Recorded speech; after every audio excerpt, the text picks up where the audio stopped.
Well, hello from me. I'm really excited to be here, great venue. And first time we were approached to do this here at Leicester Planetarium, let's say. We were hoping that we will be in a small room with 20 people.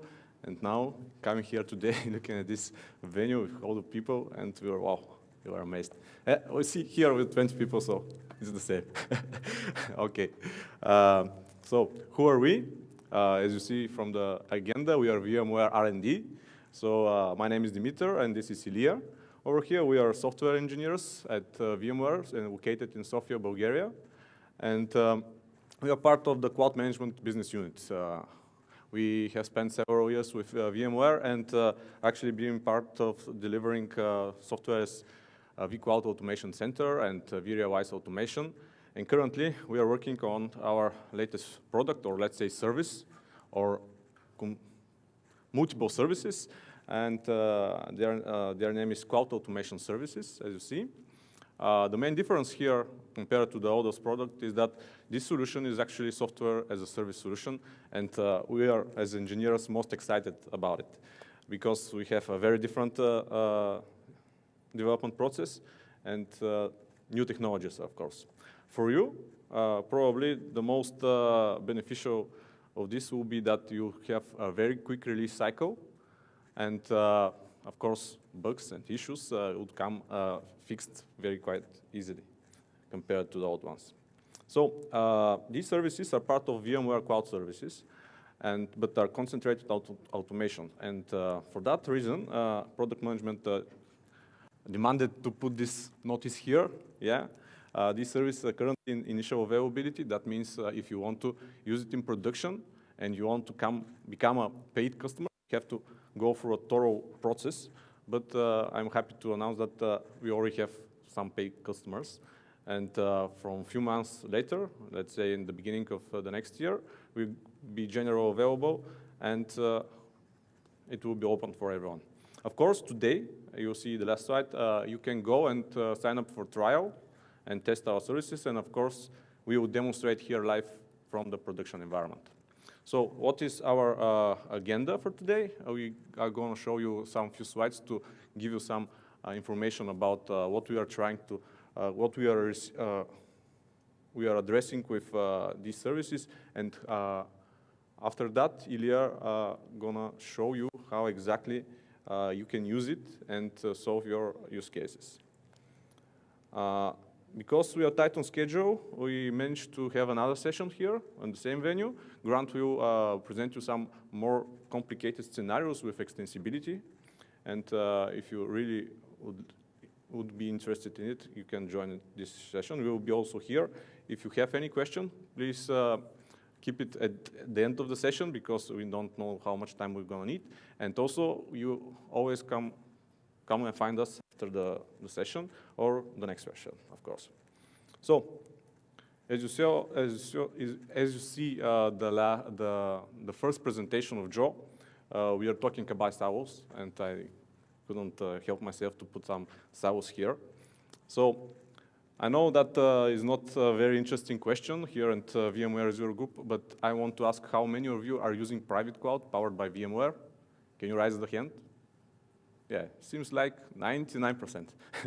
And how many of you are using public clouds like Azure, AWS for? Yeah, great. Because a recent survey against our customers showed that 2/3 of them, 67%, are considering using 2 or more clouds for their application needs. And there is some problems because IT teams in particular are historically prioritizing control over agility. And different teams from units across the organization, they require actually agility to move faster with their solutions.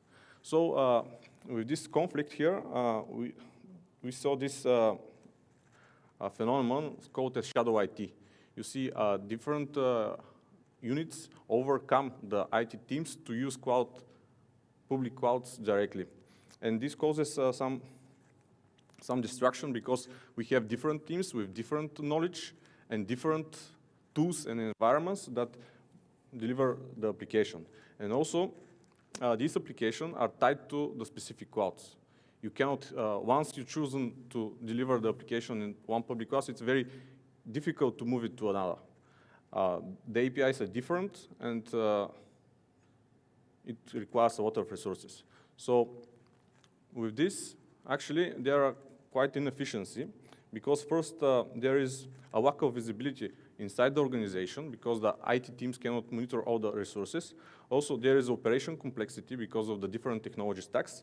And of course, when the organization meets the public cloud, it's realized that the cost that these public clouds demand is very high. And also, this lack of visibility and operation complexity leads to increased business risk. So knowing this as inefficiency in these solutions in the current state, and having backup with the experience delivering other solutions, we started to work on this problem. And as first step, what we did is try to find the key user personas in cloud management platform. And here they are. We have Anita at your left side. Anita is actually the virtual infrastructure administrator. And Brand is the guy who keeps this infrastructure running. Of course, for this infrastructure to have any value, we need to consume it, and that is the job of Jason, who is our cloud admin. He tries to automate the infrastructure so that it can be consumed as a hybrid or private cloud. These are the three roles that are providers of resources, and the two consumers that we concentrate on are Shona, which is a DevOps admin, and her responsibility is to use these raw resources to deliver environments and deployments to the end users. And Scott, actually the other consumer, which is the developer, he also demands consuming raw resources or the environments and deployments that Shona has created. So cloud automation services actually concentrate on JSON role because it's a key role, and you'll see why. We try to allow him. We decide to solve several issues with our product, and these are the key ones. We enable the cloud admin to deliver frictionless user experience. What does it mean? It means that developers can express their intention for the application and not bothering about the infrastructure specifics. Also, the cloud admin has the ability to apply invisible governance. You see this in the demo. He put constraints on different resources and defines how they can be consumed by the application based on business policies. Also, about the developers, the cloud admin goal is to provide flexibility for developers to deliver their application across clouds. And this can be achieved when the application is deployed. The user has the ability to iterate over that deployment so that it grows with the application needs. And next point here is that the cloud admin is not only allowed to automate the provisioning of the software, but also automates the integration with other services, being for the goals of visibility or monitoring and cost reporting. This is actually the point that you can see on the next lecture, which Grant will present you. So, which are the cloud automation services? There are three main. Oh, hello, yeah. The foundation service is the cloud assembly service, and actually we will concentrate today on it. What cloud assembly is? It is a multi-cloud orchestration solution that speed up the consumption of infrastructure and also the delivery of applications based following the DevOps principles. You can see here one main point. It is the policy-based provisioning, and you will see in action.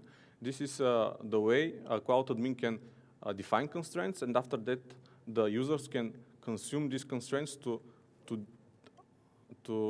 deploy their application the way that is required.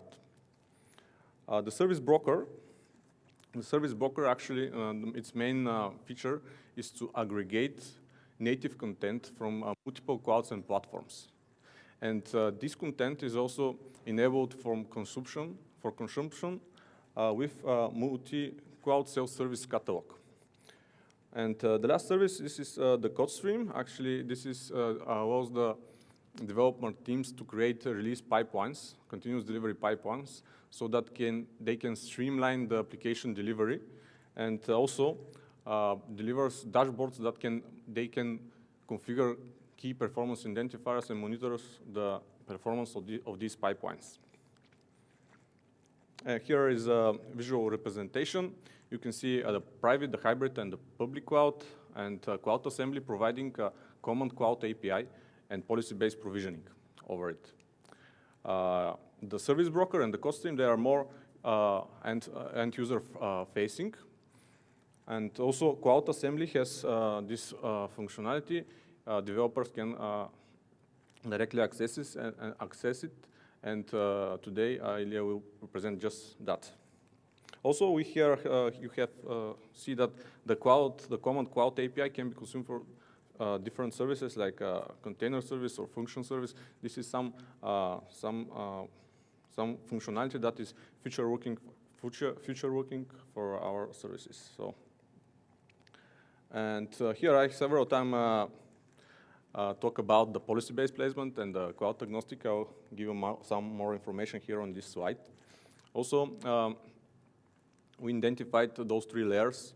This is the basic layer, the cloud provider layer. This is where all the specific goes.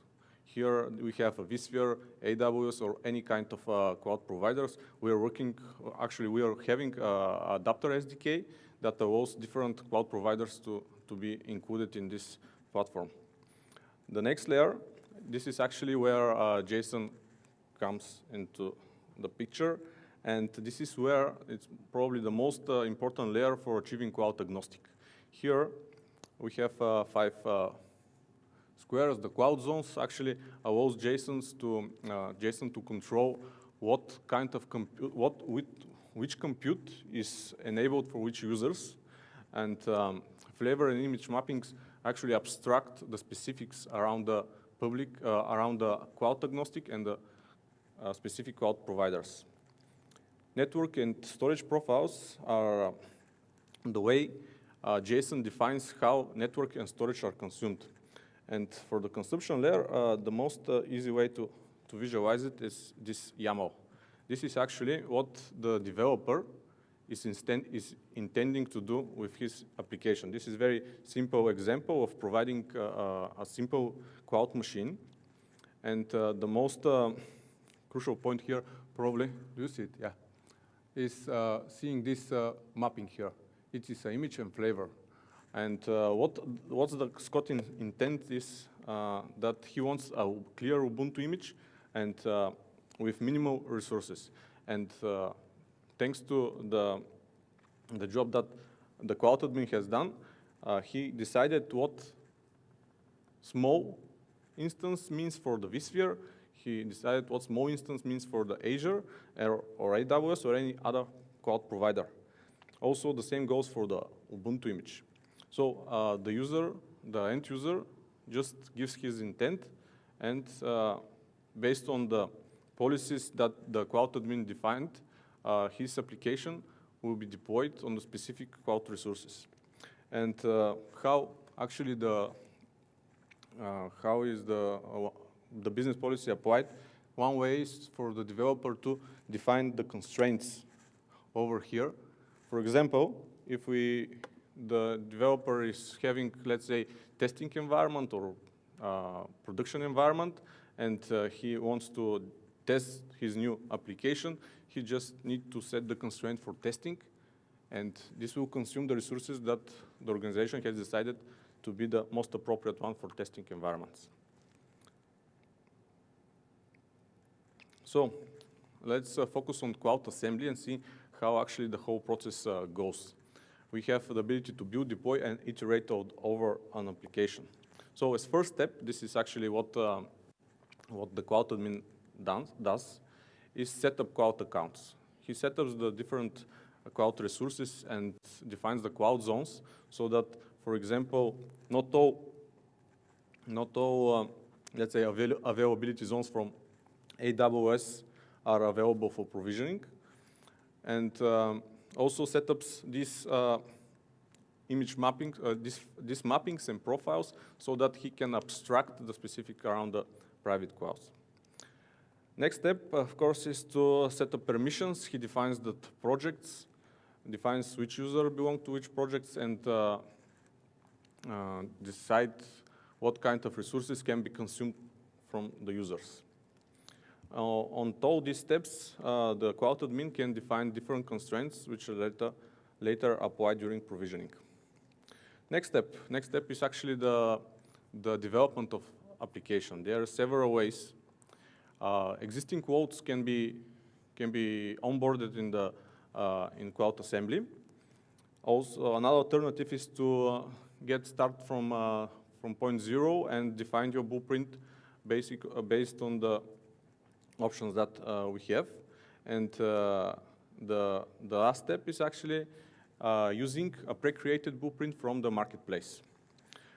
If you decide to create your application, you can do it in YAML. You saw that blueprint that I present, and you can have integrated it with code source repository. And the last step is actually the deploying of these applications, and this can integrate with the application can be integrated with services provided with from VMware or other parties.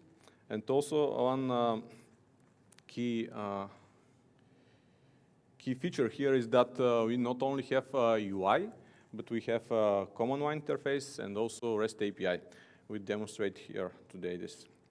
And when we have this application, we can always elaborate it and iterate over it by redeploying and updating the deployment. So how you can access this? You can go to cloudvmware.com and then you can request a trial period. And of course, after that, you can go to console.cloudvmware.com and try the services. This is what actually we're gonna demonstrate now. If we have one question until Ilya is preparing, I think we have time to answer it. Yeah, I haven't been so clear, so. All right, can you hear me? Okay, great. We're going to do a live demo. We also like to live dangerously. Okay, sorry.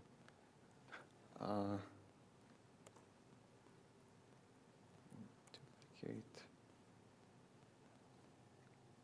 Okay, I guess you can see the screen now. Okay, so here's what the VM Cloud Services console looks like. We're going to focus on Cloud Assembly. We're going to start from a clean environment.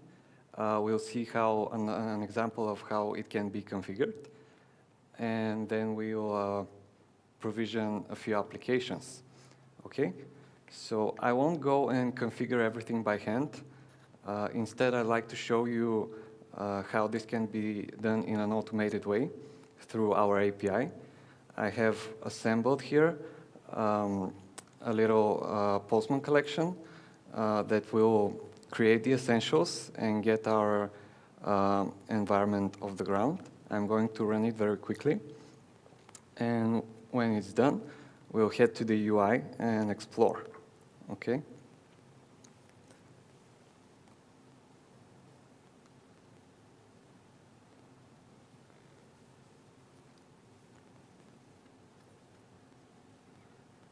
Okay, so this is it.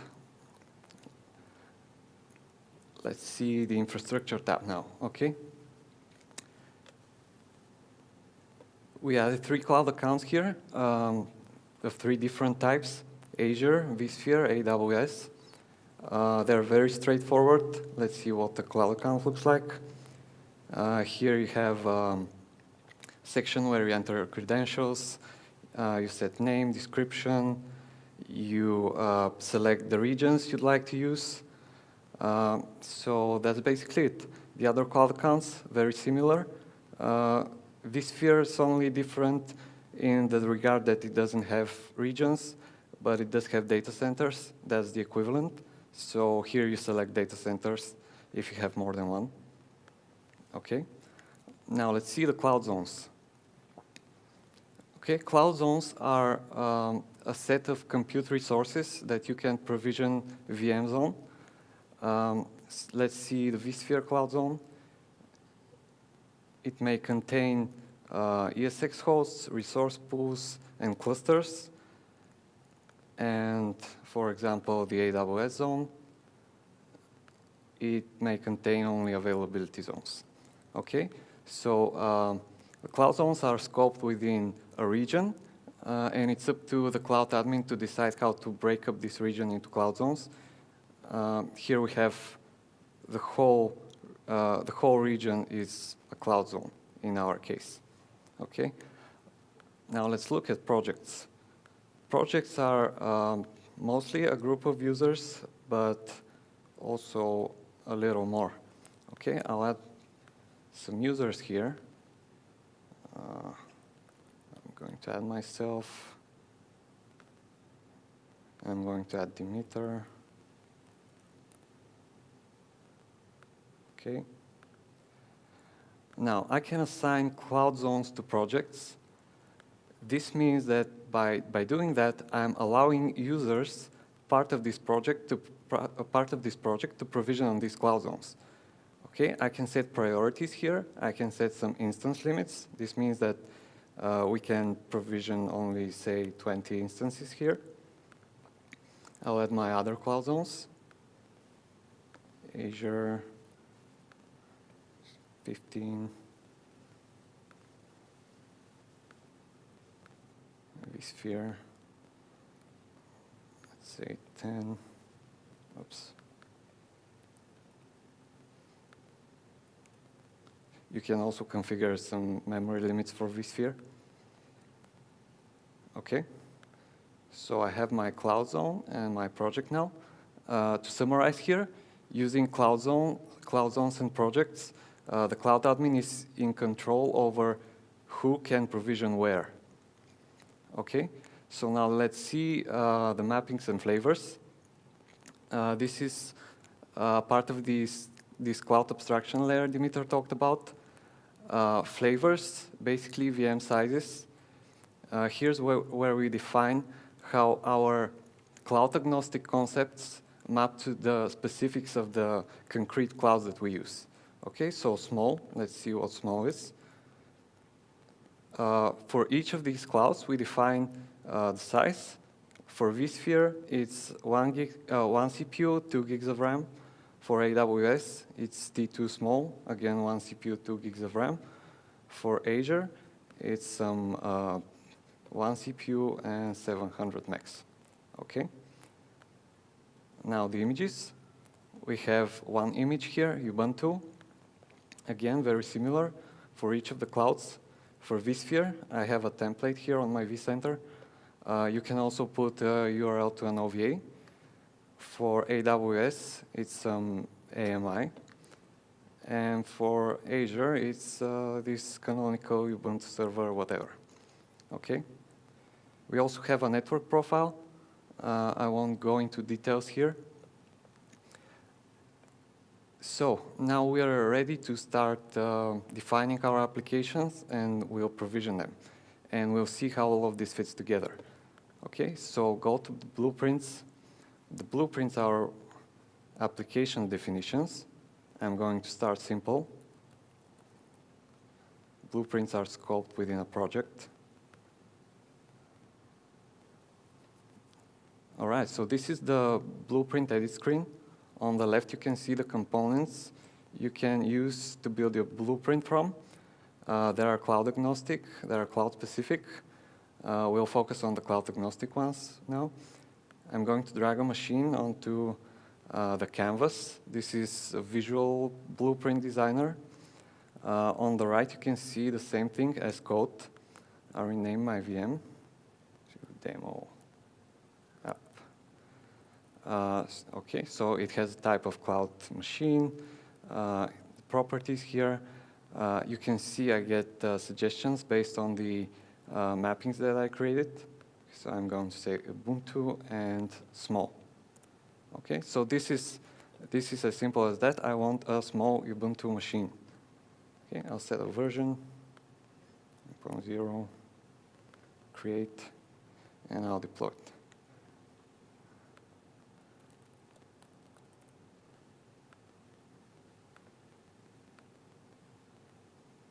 Okay, while this is in progress, I'd like to show you our request view.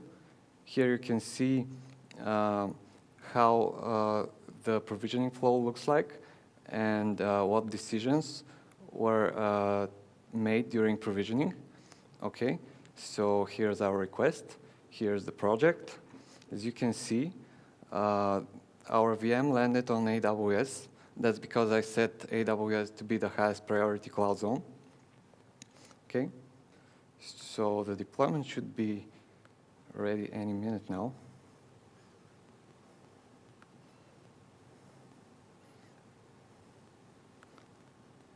Here you can see what it looks like. Come on. Okay, anyway. Now I'd like to show you that other aspect of the policy-based placement that Dimitar talked about. We're going to influence our provisioning engine using capabilities and constraints. Capabilities are simple tags that we can assign on any infrastructure resource. So I'll go to my cloud zones and I'll tag them, okay? I'll tag my AWS zone as development, okay? Oops.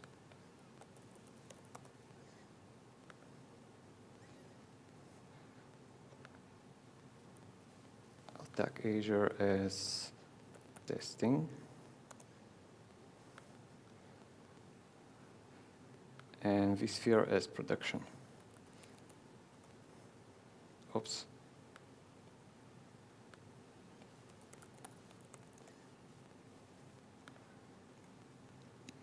Okay, so I'll go back to my blueprint now, and I can say constraints, tag, testing, soft, for example. This means that this machine has to be placed on a resource that has a testing capability.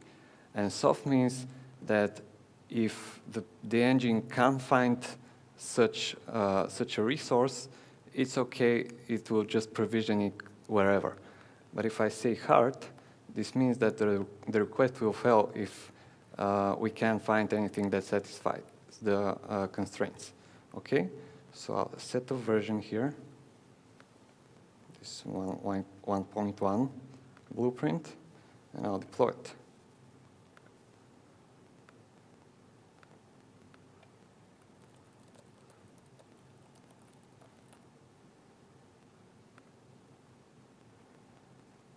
Okay. Now let's go back to our request view. And here you see that we picked Azure this time. Why?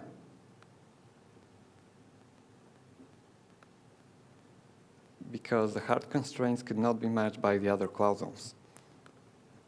Okay. Now I saw that the machine was ready, so I'll show you what it looks like. So here is the first machine. This is the deployment screen. On the right, you can see details about the machine, where it got deployed, the resource name, the address, some info about storage, networks, whatever. Okay, so now I'd like to step things up a little.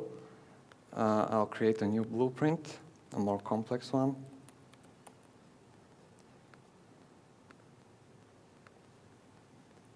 I have it ready, and I'll request it right away because it takes a couple of minutes to complete.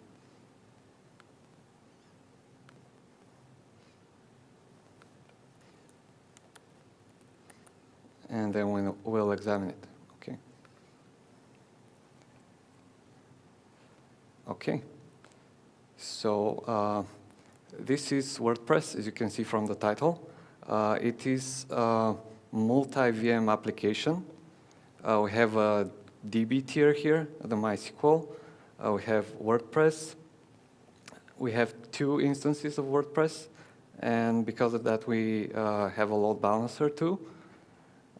We want WordPress to be able to talk to the DB, so we want them on the same network. We'd like them to be able to download packages and updates from the internet, but we'd like to restrict access to them, to restrict direct access to them. So we put them on a network that is of type outbound. Okay? We want all the access to the application to be done through the load balancer. And the load balancer is placed on a network that is of type public. Okay? Now, let's look at the individual components. So the MySQL node is a cloud-agnostic machine. It is flavor is small, image is Ubuntu. What's interesting here is that this is a regular Ubuntu server image. There is nothing special about it. Everything that we need in terms of software and configuration, we do using Cloud Init. And here is our Cloud Init script. This is what it looks like. Okay, so what it is for MySQL, we install a package, MySQL Server. We run a few commands. We update the bind address. We restart the service. We issue some MySQL commands, whatever. Now the WordPress, again, a cloud-agnostic machine. Ubuntu, small. There's a cloud config script too. We install Apache, PHP. Let me expand this a little. We go to wordpress.org and we download the latest WordPress. Another interesting thing here, oops. This is a binding. You can use properties from other components of the blueprint.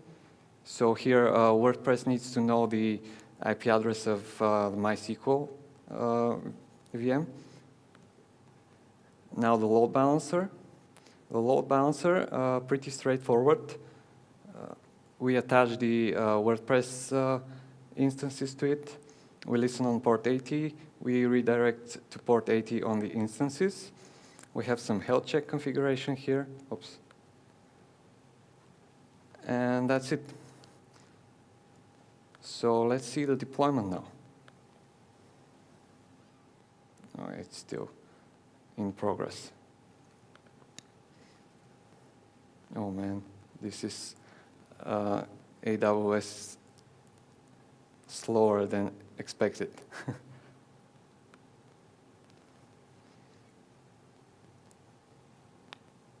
So I guess we can take questions until this gets deployed.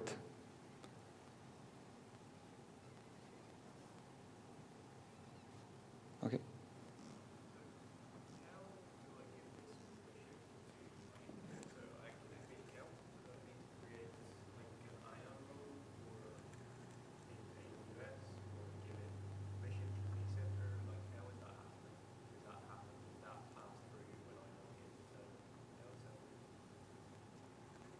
I guess the question was for the policy-based provisioning, how it works, right?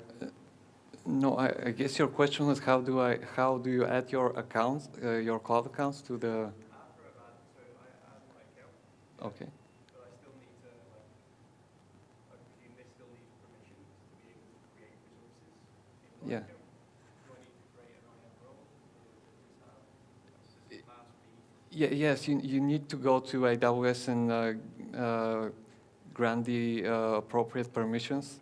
So, for example, we use for the extensibility use case where we have this function as we use the function as a service in AWS. You need that permission too, so it's specific to the cloud. But actually, when the cloud admin defines the endpoint, he enters certain credentials. These credentials have the required permissions in the specific cloud to provision all the resources that are required from developers. No, it's not based on the end user that is creating the application. It is based on the cloud admin that defines the endpoint. He's the one who managed this cloud, so his accounts are used for deployment. Yeah.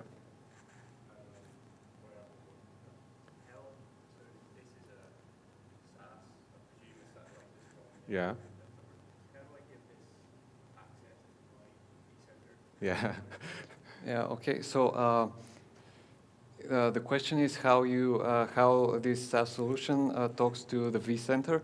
So vCenter is usually behind a firewall. You don't want to expose it to the outside world. So the very high level answer is you install an agent that initiates the connections, the conversation, rather than the opposite.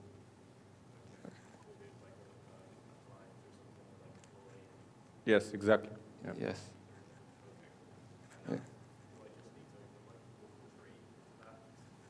Yeah, I think so. Yeah, actually, here when you configure VMware endpoint, you are guided through these steps. You receive a URL that you go and deploy. This URL contains actually the OVA that needs to be deployed in the vCenter. This thing here. Yeah. Step 3, I believe, yeah? Oh, no, step 1, of course. So you get this OVA, you deploy it, and yeah.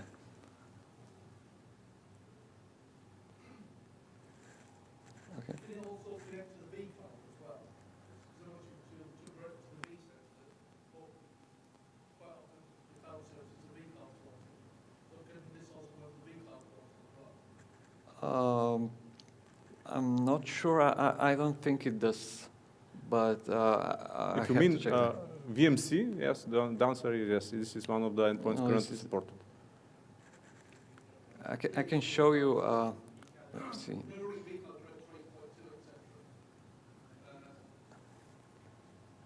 This is what we have now. We're working on another few, so I'm not sure about vCloud.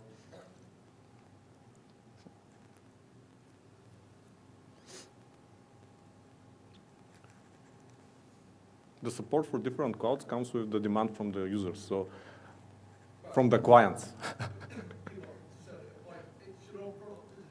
Yeah, yeah, of course. Yeah, but this is quite new. Yeah. And based on the requirements, we act upon what is the most demanded provider.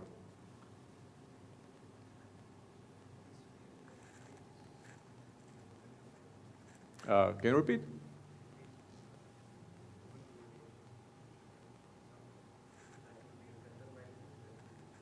Oh, can't hear. Can you hear? Content library support. Oh. Or templates. Actually, do we have more time? How we have time? Okay. Probably we can see this so happening, I but don't know if this is going to finish. It doesn't look. okay. You may use the other deployment to show at least the VM inside the AWS console, for example. Do you have the credentials there? Oh no, it's okay.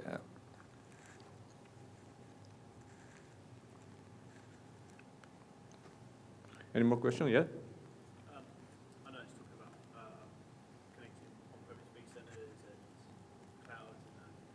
At the moment, there is a big sort of market big I've got vCenters in Africa, EMEA, and Singapore. I want to try and put them all into the same SSO domain, for example, but there's a latency issue with that. Mm-hmm. Could this potentially get around that sort of headache? Around that so that I could actually have a single template that deploys in any of those vCenters. Does it get around that sort of headache? All the vCenters are inside your organization? They're all inside the organisation, but one's on the east coast of the US, one's in the UK, and that one's in Singapore. Mm-hmm. So the latency is too great Yeah. to have it in a single business owner domain. Could this potentially be used as actually a way to get around that sort of thing, provide my organisation to actually build VMs across the Mm-hmm. VCs? So the question was that if our organization has a lot of data centers based on different geolocations, is it possible for the end users to consume the most efficient one, right? So that they can deliver the application most fastest way. Yeah, so I might have a single team in the UK that will Yeah. actually deploy the same set of VMs and the same sort of application stack in North America, Singapore, and rather than actually sort of transferring templates, etc., to these regions, if I have a single deployment package. Yeah, you can actually map the different vCenters, adding them to the services, and after that, when the users are demanding a specific, they know what are they demanding, right?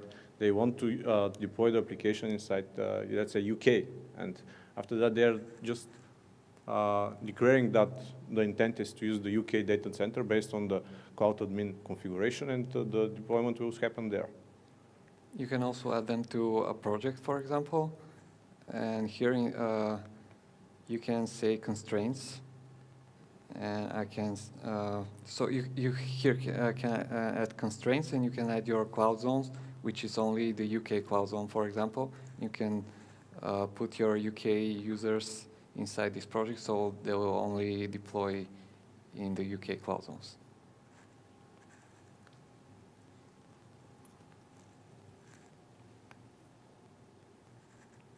Well, I guess we'll see the deployment in the next session after the launch. Oh, okay. So I Did we think have a success? the second one succeeded. Okay. Ah, okay. So here's what a more complex deployment looks like. Here you can see the topology. Here is the WordPress node. We have 2 instances. There is the MySQL. There's the load balancer. Here you can see instances, routes, and now if we get the address, I can go here and my WordPress site. Oops, did I misspell it? Let's see.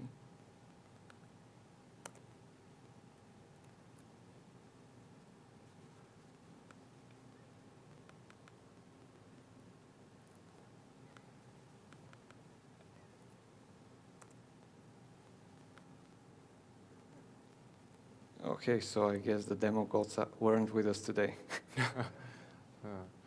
Yeah, probably it's not started up. Yeah, it takes a couple of minutes for the scripts to finish, so that may be the reason, but yeah. Show the, in the history, show the allocation map, how it's making the decision. In the history tab, probably, next to topology. Oh, history.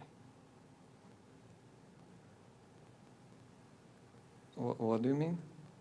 So, yeah, allocate finish. Click on the provisioning not the load balancer for the machine. So down 3 or 4. Next one down. Yeah, click on that.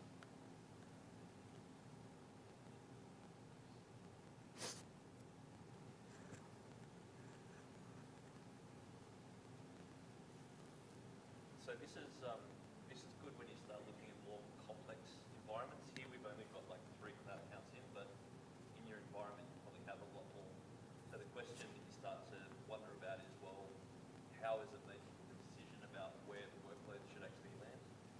So you can come in and actually see where it's actually placed the workload and what the decision process has been. So looking at things like images and making sure they're all available, macros are available. and then looking at things like the constraints that you've put in place. So your example about like geo-distributed example would be potentially for your cloud zones, what you do is like put a tag with the location against it, so that somebody could just say Singapore or whatever it might be, and then based on that it would go through and choose the appropriate thing. But that gives you the visibility of how the decision process is actually being made, and giving you that. So troubleshooting or testing your sort of taxonomy for how you build out those constraints and tagging is quite useful.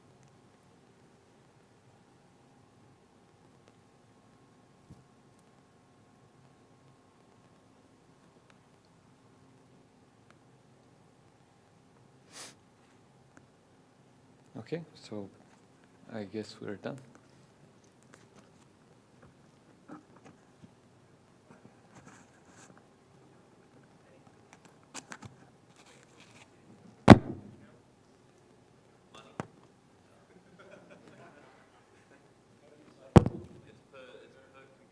It's basically per compute node.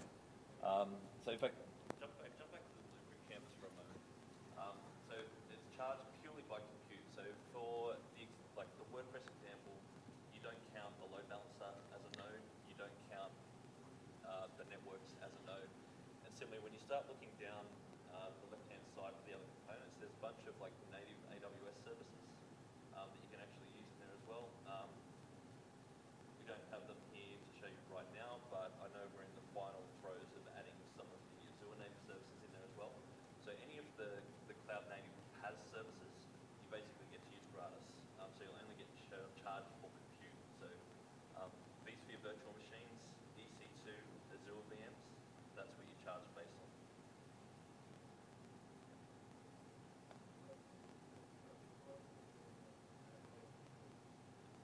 Active. Yeah, so it's a monthly charge. So while it's under management, it's considered something that you have to pay licensing for. Sorry? We don't charge you for it. Oh, okay, so I guess. Powered on or powered off. So you can definitely do things like iterate, like the concept of short-lived, Yay. pay by the month in terms of what you're using, or you can do a long-term contract with these accounts. Typical. There we go, it's up. So it took a little bit of time, but it's up. This is fully functional WordPress.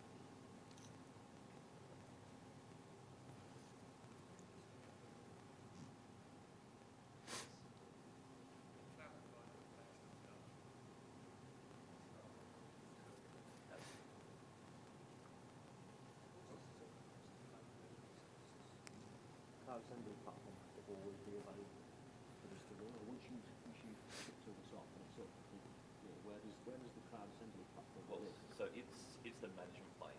So if it goes offline, you still have all your workloads. Yeah. But yeah, clearly if it's offline, you can't provision net new, you can't iterate, Yeah. you can't do any of that. And So that's, yeah, that's with where in VMware data center? it's on AWS. It's in AWS. AWS infrastructure. Yeah. Okay, I see that there are a lot of questions, and Grant is the person that can answer them, because we are behind the meters every day and trying to code this so that you can use it.